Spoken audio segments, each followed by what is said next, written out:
It's a tool that you can add to your overall data science toolbox, but it doesn't make you a data scientist, because there's other things other tools you can use for data science, and there's other things that make you a data scientist that may not be code or framework related. Right? That's where the methodology comes in. The presentation skills come in, right? Your personality, how you explain things comes in. All of those make you a data scientist. But just because you take a PyTorch and Keras lesson from me doesn't make you a data scientist, right? But you gotta learn what it is that's the underlying functionality. Don't just chase the tools because so-and-so told you so, right? Because, I get so many questions like that in my messages and in my comments.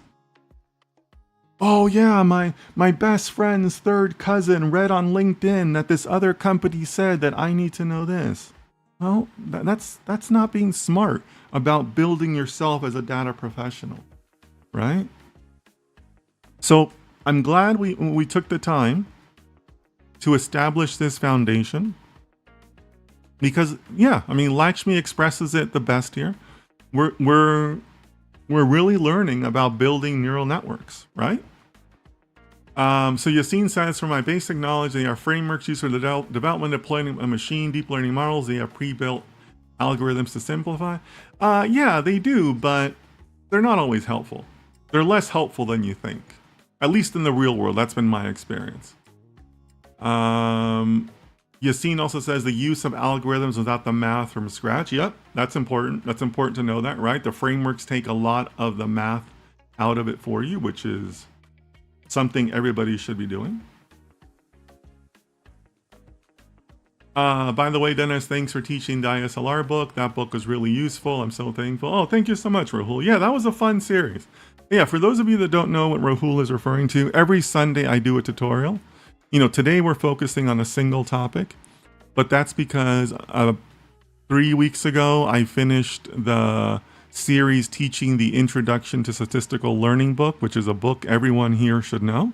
That was an 8-week series, and we had a lot of fun with it. We had a ton of fun. And I know that some of you in the chat also attended.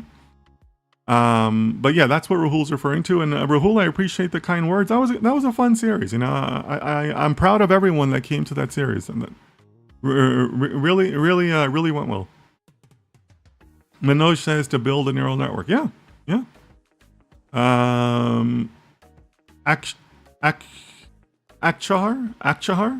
Akshahar says, hello, sir. Hey, Akshahar, nice to see you. I think it's your first time, so welcome. Siva says, for deep learning, especially when you're training a model, you'll often have a ton of data that's all jumbled up and hard to work with. Tensors are a great way to store and use this data because they can hold multi-dimensional arrays and make it easier to feed the data into the neural network.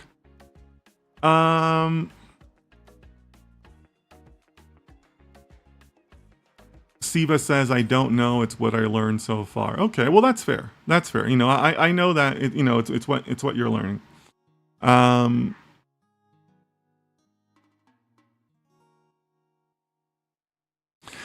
think the challenge here, Siva, is that you might be confusing the needs of a neural network from what a tensor does.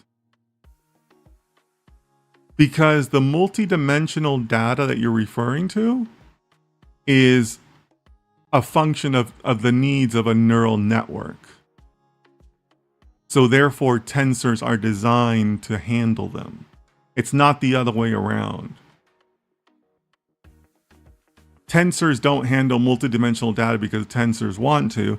Tensors handle multidimensional data because that's what a neural network demands. Right? Like there's a difference. Like a chicken and egg issue. Right? So keep that in mind as we go forward, okay?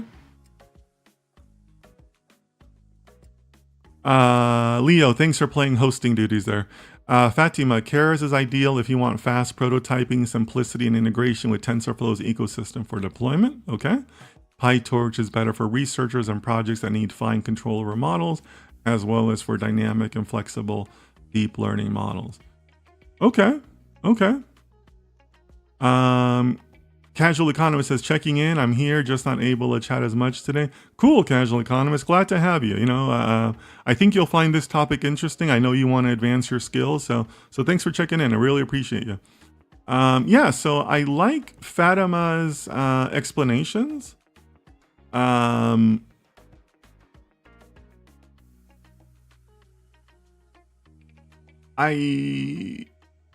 I'm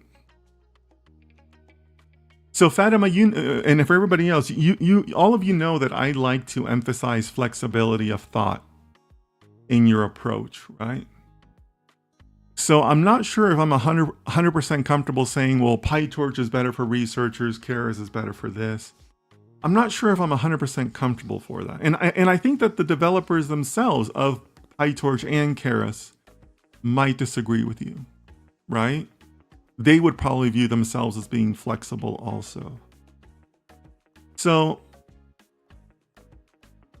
I like your explanations. I think you're generally on the right track. I'm just not sure how comfortable I am making those distinctions, Fatima. Because, it's important to stay flexible, right? And as I said, today is a display of my flexibility also. You guys know that I poo-poo PyTorch. I make fun of PyTorch.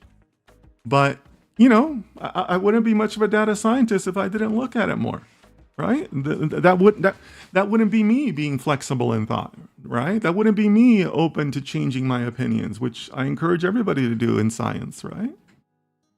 So, you're on the right track, Fatima, but it's important for all of us to stay flexible on what every tool can be used for, right?